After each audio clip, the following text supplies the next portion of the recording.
ay sabi na ang gwapo ng lalaki ay walang ginawa kundi saktan ang puso nyo. Di yan totoo, subukan mo ako ang mahalin mo. Paring Andrew E, iba na ang panahon.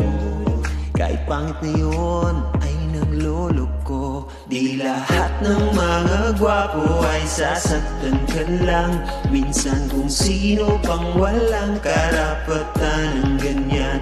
Kaya huwag mong husgahan ang mga tulad ko dyan. Dahil hindi lahat ng gwapong nandyan ay sasaktan ka lang. Di lahat ng gwapo ay sasaktan ka lang. Di lahat ng gwapo ay sasaktan ka lang. Di lahat ng gwapo ay sasaktan ka lang. Sasaktan ka lang. Sasaktan ka lang. Sa maraming lumalapit, bakit sila na kusang dumidikit? Hanggang tingin lang naman ang iba kasi ako'y sa'yo. Yun ang totoo. Subukan mo ako ang mahalin mo. Paring Andrew E, iba na ang panahon.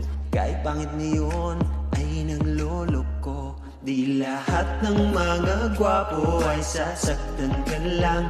Minsan. Hi girls, my name is Kevin Del Mariano Acta, 17, also known as James Reed ng Pangarap Village, Caloocan City, Barangay 182. At naniniwala sa kasabihang, pogi man ako sa inyong paningin, alam ko rin.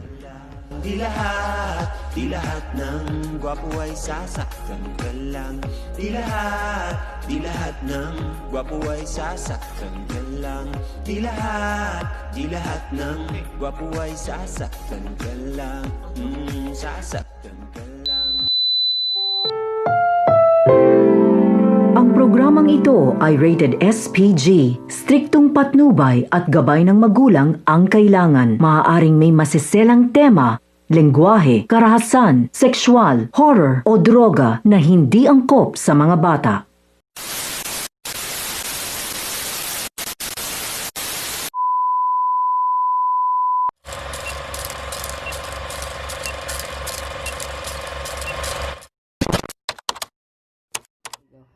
Di naman po sa pagyayabang, pero ang pagkakatanda ko po simula pagkabata ko, kahit saan po ako magpunta, pogi pa rin po yung tawag nila sa akin.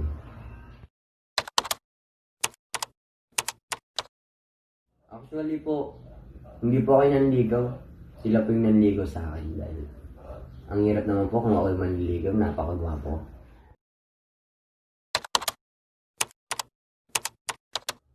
Sa totoo lang po, marami nagkakamusta sa akin.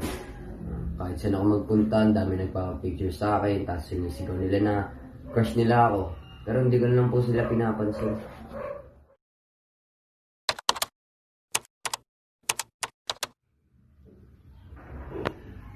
Sa mga bashers ko, hinahayaan ko na lang po sila kasi hindi ko naman po kasalanan na pinanganak talaga akong pogi. Beto na po talaga ako, hindi rin naman po kasalanan ng magulang ko na nagkaroon sila na anak ng pogi.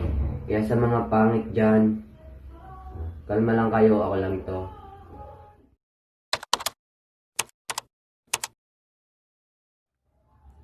Sa totoo lang po, hindi pa ako lumalabas sa tiyan ng nanay ko. Alam ko na sa sarili ko nagwapa ako.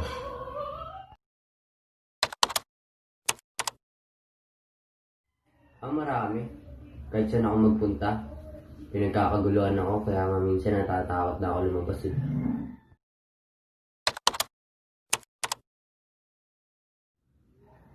Mahirap kasi marami akong kamukhang artista.